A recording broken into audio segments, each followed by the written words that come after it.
नहीं नहीं नहीं नहीं नहीं, मैं नहीं छोड़ूंगा। मैं कोर्ट जाऊंगा और अगर वहां सुनवाई नहीं होगी तो हाई कोर्ट जाऊंगा, सुप्रीम कोर्ट जाऊंगा, इंसाफ का तराजू हिला के रख दूंगा। साहब एक मिनट मेरी बात तो सुनिए। क्या सुनो? सुनने को रह क्या है? आपने खाकी वर्दी और खाकी पतलून इसलिए पहनी है कि आप लोगों को भेड़ बकरियों की तरह लाकर अंदर बंद कर देंगे। अभी मैं आपको बताता हूँ कि मैं कौन हूँ। आप कमिश्नर साहब को फोन लगाइए, मुझे जिससे बात करनी है। साहब वहां तक जाने की क्या जरूरत है? इंसाफ मांगने के लिए। कोई एमएलए सिल्क का धोती कुर्ता पहनकर यहां से यहां तक शॉल लटका कर आएगा तो क्या आप उसके सामने नाचने लग जाएंगे? आपको पगार क्या एमएलए देता है? हम जो इनकम टैक्स भरते हैं ना, उससे आपको पगार मिलती है। और मिस्टर धर्म, क्या मैं पूछ सकता हूं मुझे यहाँ क्यों लाया गया?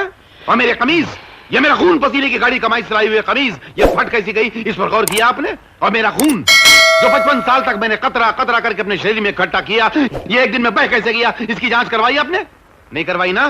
तो according to Indian penal code तुम पक्का चालू करो, तुम कमिश्नर को फोन लगाओ। देखिए साहब, हम आपको सिर्फ एक जानकारी हासिल करने के लिए यहाँ लेकर आए हैं। जानकारी? किस किस्म की जानकारी? झगड़े की ना? झगड़ा तो हम दो के बीच में हुआ था, मैं तो आ गया, वो दूसरा कहाँ है? वो एमएलए है। एमएलए? ओ, वो क्या अपने माँ के पेट से एमएलए पैदा हुआ था? और उसको एमएलए बनाया किसने? हमने, मेरे वोट ने बनाया। और तुम जनता के सेवक हो या एमएलए के सेवक हो? जवाब नहीं है? तुम पक्का चालू करो, तुम कमिश्नर को फोन लगाओ। लेकिन मैंने आपको पहचाना नहीं, आप है कौन साहब? सारे जहां से अच्छा हिंदुस्तान हमारा, उस अच्छे हिंदुस्तान का एक अच्छा नागरिक हूं। Law abiding citizen of India, neither an MLA, not an MLC, not an MP, neither an minister. ये बहुत हाई लेवल की बात है, तुम्हारी समझ में नहीं आएगी। तुम पक्का चालू करो, तुम कमिश्नर को फोन लगाओ। लेकिन बात सिर्फ इतनी सी है कि अगर आपके पास कोई मंदिर का चंदा मांगने आए तो आप हाँ या ना कह दीजिए। इसमें यह कहने की क्या जरूरत है कि आप धोखेबाज हैं, लोगों का माल हड़प कर जाते हैं? It is my fundamental right. Hindustan आजाद हो चुका है और आजाद हिंदुस्तान के साथ मेरी जबान भी आजाद हो चुकी है। मुझे पूछने का पूरा हक है। और अगर उन्होंने माल हड़प नहीं किया है तो उनसे कहिए कि साबित करके दिखाएं कि उन्होंने माल हड़प नहीं किया है। और साहब, मैं इतनी देर से यहाँ खड़ा हूँ, आपने मेरे बैठने का प्रबंध किया नहीं किया ना? तुम पक्का चालू करो, तुम कमिश्नर को फोन लगाओ।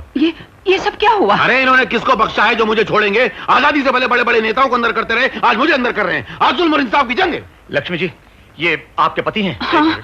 एक मिनट, आप इनको कैसे जानते हैं? इसमें जानने की कौन सी बात है? जब भी हमारे घर में कोई त्योहार या खुशी का मौका होता है, लक्ष्मी जी हमारे मेहमानों के लिए खाना पकाती हैं। लक्ष्मी जी, मेरी समझ में नहीं आ रहा है कि आप इनके साथ जिंदगी कैसे गुजार रही हैं। मैं तो 15 मिनट में अपने बाल लोचने लगाऊं। ले जाइए इनको, जाइए जाइए। मैं जीप में जाके बैठता हूँ। जीप में?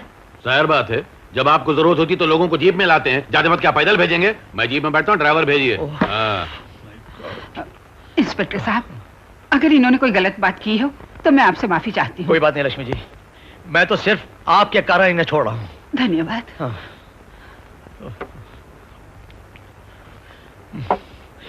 हवलदार, कमिश्नर साहब का फोन आया तो बोल देना मैं यहाँ नहीं हूँ, और तुम पंखा चालू करो।